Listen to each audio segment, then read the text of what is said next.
You see, I'm convinced that one great strategy of the devil is to hide from man that God is so rich in mercy. The capacity of God's mercy is past finding out, so much so that it renders judgment useless if you are blessed enough to obtain it. Let's go back to when God told Moses to construct the Ark of Covenant. Each of the elements of the ark and their positioning had their own significance. Please stay with me. This ark was made with acacia wood, if you know what that means. 3.75 feet long, 2.25 feet wide, and 2.25 feet high. Safe to say it's a rectangular box.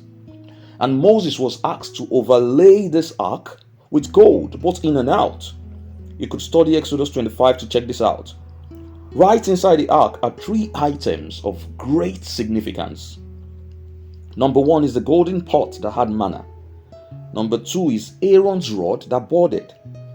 And number three are the two stone slabs of the covenant bearing the 10 commandments. Do I still have your attention?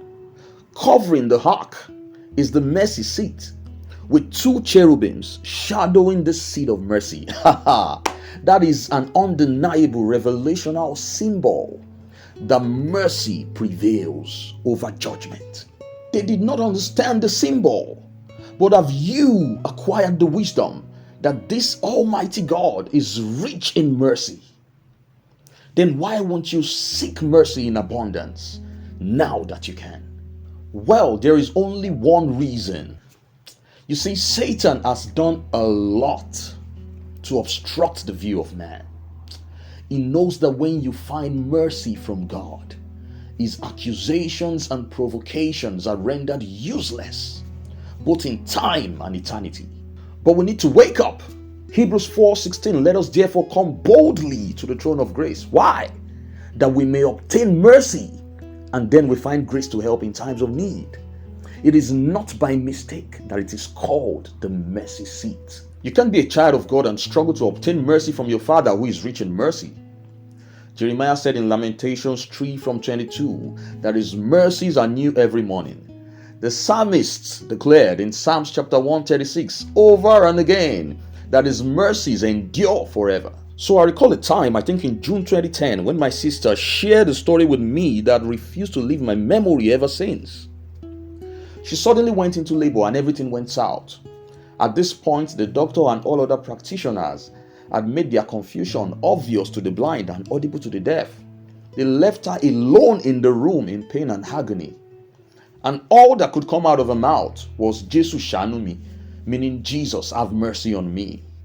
To cut the long story short, it was about to be a disaster. But guess what? Mercy showed up and mercy took the delivery.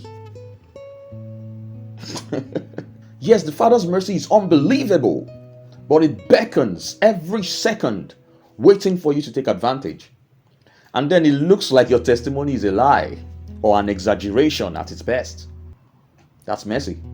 The prodigal son didn't have to suffer to the point of eating the food meant for pigs, because mercy had been waiting at the door, longing for his return. On coming back, he thought he was going to be a servant at best, but mercy shocked him. He was declared a son. Are you still doubting what mercy can do? Come on. Or in case you're also a prodigal son, or not even a son at all, why waste another second when mercy waits at the door? And if you're asking how, Matthew 7:7, ask and you will receive. Seek and you will find. Knock and the door will be open. For whosoever asketh, receiveth. Though it doesn't have to be the way you expect it. And it doesn't matter how far you think you've gone. Yes, you defraud people for a living.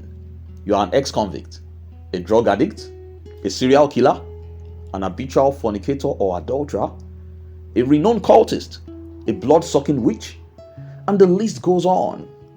But mercy prevails over that judgment you deserve. And mind you, I'm also a mess that has become a message. So he has mercy in abundance to sort you out regardless of your peculiarity. King David asked for mercy and his heart was made right. Blind Bartimaeus asked for mercy and he received his sight. The dying thief asked for mercy and he gained paradise. So since mercy beckons, I have one question for you. Why will you not ask?